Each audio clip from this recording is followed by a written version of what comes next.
जैन। तो आज हम डिस्कस करने वाले हैं प्रोजेक्ट 15 ब्रावो क्लास के डिस्ट्रॉयर्स के बारे में, जो कि विशाखापट्टनम क्लास के डिस्ट्रॉयर्स के नाम से जाने जाते हैं। तो प्रोजेक्ट 15 ब्रावो के अंडर 4 डिस्ट्रॉयर्स बनाने हैं, जिसमें सबसे पहला है आईएनएस विशाखापट्टनम, जो कि नवंबर 2021 में इंडियन नेवी की सर्विस को ज्वाइन किया था। और दूसरे की बात करें तो वो है आईएनएस मोरमुगाओ, जो कि पिछले ही साल 18 दिसंबर को इंडियन नेवी की सर्विस को ज्वाइन किया था। एंड बाकी के जो 2 डिस्ट्रॉयर्स हैं आईएनएस इम्फाल और आईएनएस सूरत, ये दोनों 2023 और 2024 में सर्विस ज्वाइन करेंगे साइमल्टेनियसली। तो विशाखापट्टनम क्लास के डिस्ट्रॉयर्स इंडिजीनियसली डिज़ाइन करे गए हैं वॉरशिप डिज़ाइन ब्यूरो द्वारा, और वॉरशिप डिज़ाइन ब्यूरो ने ही अरिहंत क्लास वाली सबमरीन डिज़ाइन करी है, जो कि एक nuclear powered ballistic missile submarine है, जो कि वॉरशिप डिज़ाइन ब्यूरो की कैपेबिलिटी को शोकेस करता है। और बात करें विशाखापट्टनम क्लास के डिस्ट्रॉयर्स की, तो ये डिराइव करे गए हैं कोलकाता क्लास के डिस्ट्रॉयर्स से, जो कि सेम डिस्प्लेसमेंट कैटेगरी में आते हैं और काफ़ी सिमिलैरिटीज़ शेयर करते हैं।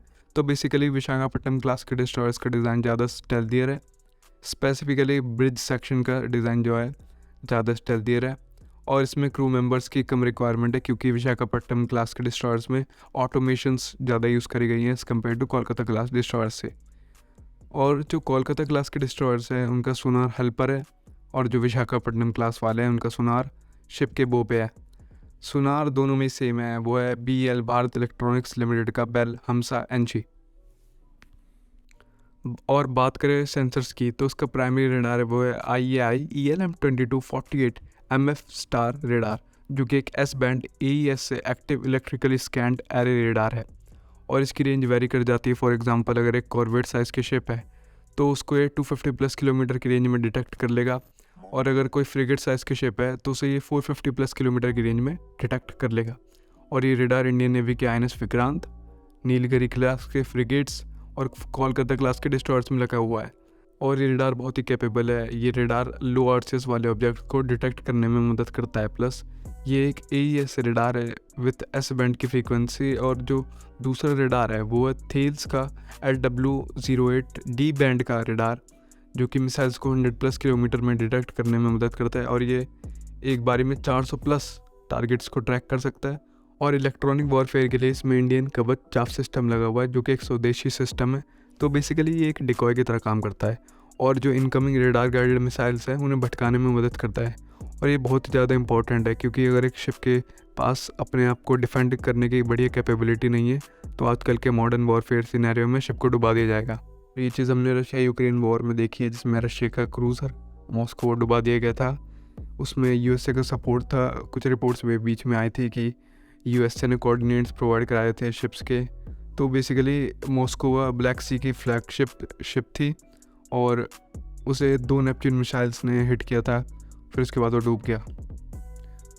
और बात करें आर्नामेंट्स की, जो कि कंट्रोवर्शियल टॉपिक है, तो ये आता 48 वर्टिकल लॉन्चिंग सिस्टम के साथ, जिसमें ये कैरी करता है 32 बराकेट ER, और ये 2x4 कन्फिगरेशन में, जो कि 2 है बो के पास और 2 है मिडल ऑफ द शिप के पास। तो बराकेट वर्ल्ड की one of the best surface to air missile है, इसमें कोई डाउट नहीं है।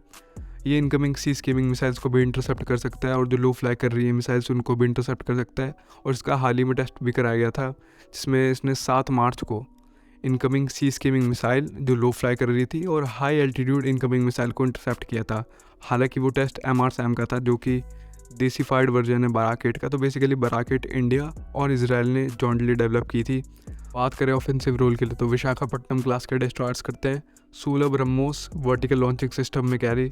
और अगर हम कंपेयर करें इसे वर्ल्ड के दूसरे डिस्ट्रॉयर से, प्राइमरली वेस्टर्न डिस्ट्रॉयर से, जिनका डिस्प्लेसमेंट ऑलमोस्ट इसके आसपास है, तो उनमें VLS के नंबर अपने वाले से, मतलब विशाखापट्टनम क्लास के डिस्ट्रॉयर से ज़्यादा मिलेंगे। जैसे कि अगर हम देखें आर्लेबर्ग क्लास के डिस्ट्रॉयर, जो कि US के डिस्ट्रॉयर्स हैं, तो उनका डिस्प्लेसमेंट ऑलमोस्ट सेम है। तो उनमें नंबर ऑफ VLS 96 मिलेगा, और विशाखापट्टनम क्लास वाले में 48 मिलेगा। तो आओ इसे भी डिस्कस कर लेते हैं। तो विशाखापट्टनम क्लास वाले डिस्ट्रॉयर्स कैरी करते हैं 16 ब्रह्मोस, और ब्रह्मोस ऐसे मिसाइल है उसे किसी और मिसाइल से कंपेयर नहीं करा जा सकता, क्योंकि स्पेसिफिकेशंस और कैपेबिलिटी वाइज शायद ही कोई मिसाइल ब्रह्मोस के आसपास आती हो। तो जो ब्रह्मोस है वो 3 टन की मिसाइल है, और इसे कंपेयर करें टॉमहॉक से तो वो 1.5 टन की मिसाइल है, जो कि उसके वजन का आधा है। और जो ब्रह्मोस है एक सुपरसोनिक मिसाइल है, और ये पूरे फ्लाइट पाथ में सुपरसोनिक रहती है। और रिसेंटली जब इसका टेस्ट हुआ था तो इसने हाइपरसोनिक स्पीड भी अचीव करी थी, यानी कि 5 मैक। प्लस ये मिसाइल ऐसे मनूवर परफॉर्म कर सकती है कि incoming surface to air missiles को रुला देगी। एंड टर्मिनल फेज में ये सी स्कीमिंग कर सकती है जो अनमैच्ड है, क्योंकि मिसाइल 3 टन की है, प्लस सुपरसोनिक है, प्लस लो फ्लाई कर रही है। तो आई डोंट थिंक सो कि कोई शिप बच सकती है। पर हाँ, टॉमहॉक की रेंज ज़्यादा मिलेगी जो कि 2500 किलोमीटर के आसपास है। हालांकि इतने डैमेज नहीं कर पाएगी जितना ब्रह्मोस कर पाएगी, क्योंकि जो इम्पैक्ट वेलोसिटी है वो ब्रह्मोस की ज़्यादा मिलेगी।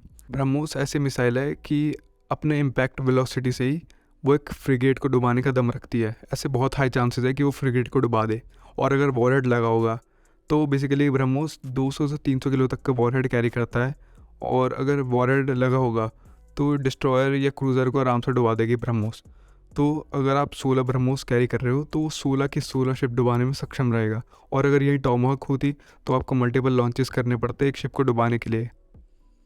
और लैंड अटैक की बात करें ब्रह्मोस की, तो पाकिस्तान में हुआ था जब पाकिस्तान के डिफेंस को पता भी नहीं चला, ब्रह्मोस आई और मियां चानू में जाके ब्लास्ट हो गई, और इसने 124 किलोमीटर 3 मिनट 44 सेकंड में कवर किया था। अगर यही अभी रिसेंट वाली ब्रह्मोस होते जिसने हाइपरसोनिक स्पीड अचीव करी है तो नंबर ये और कम हो जाते।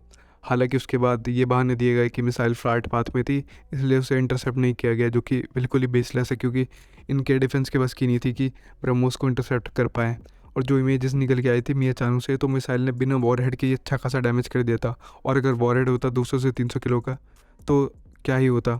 और ब्रह्मोस न्यूक्लियर कैपेबल मिसाइल भी है। बात करें मेन गन की तो वो है BAE की 62 कैलिबर मार्क 45 नेवल गन, जो कि 145 मिलीमीटर्स के राउंड फायर करने में सक्षम है और 16 to 20 राउंड्स पर मिनट का रेट ऑफ फायर प्रोवाइड करने में सक्षम है, और रेंज 24 से 37 किलोमीटर्स के आसपास मिलेगी। हालांकि इसका रेट ऑफ फायर कम है एज़ कम्पेयर टू ऑटो मिलारा, जो कि हमारे कोलकाता क्लास के डिस्ट्रॉयर्स में लगा हुआ है। पर हाँ, उसकी रेंज कम है, प्लस ऑटो मिलारा 76 मिलीमीटर्स के राउंड फायर करने में सक्षम है as compare to 145 millimetres of BAE mark 45 naval gun में 4 AK-630 close in weapon system भी लगे हुए हैं, और एंटी सबमरीन वॉरफेयर के लिए 4 533 मिलीमीटर्स की टॉर्पेडो ट्यूब्स लगी हुई हैं, और 2 RBU 6000 anti submarine rocket launchers लगे हुए हैं। और propulsion सिस्टम की बात करें तो वो है जोरिया M360 गैस टर्बाइन प्लांट, जो कि एक यूक्रेनियन गैस टर्बाइन प्लांट है, और इसमें 4 DT59 रिवर्सेबल गैस टर्बाइन है और 2 RJ54 गियर बॉक्स हैं, और ये सिस्टम INS कोलकाता में भी लगा हुआ है, जो कि इसे मैक्सिमम 30 नॉट्स की स्पीड अचीव करने में मदद करता है। तो बाकी के बीच में कुछ ऐसे भी रिपोर्ट्स आए थे कि जो यूक्रेन के इंजन्स लगे हुए हैं हमारे इंडियन नेवी के शिप्स में, तो उनको लेकर जो सप्लाई में दिक्कत आ सकती है, फिर वो बीच में रिपोर्ट ही आना बंद हो गई।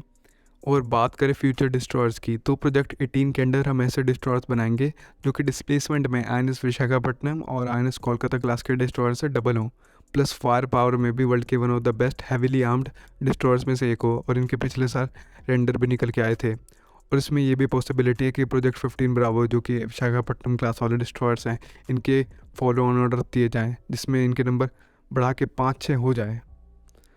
तो आज की वीडियो में इतना ही। जय हिंद।